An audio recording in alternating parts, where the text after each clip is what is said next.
balita sa pinapagawa ko? Nagawa niyo na ba? Nahuli niyo na ba yung bata? Opo, ma'am. Saan po namin to dadalhin?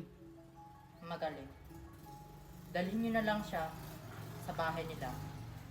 At saka kung sino pa mga tao doon, itali niyo na lang. Masusunod, madam.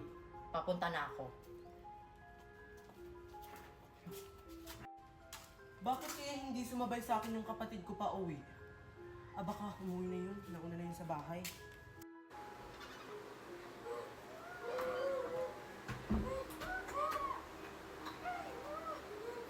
Oti! Lindimi! Bakit kayo nakatali?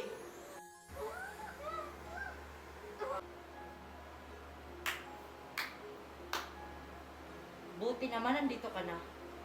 Anong ginawa niyo sa ate at saka sa kapatid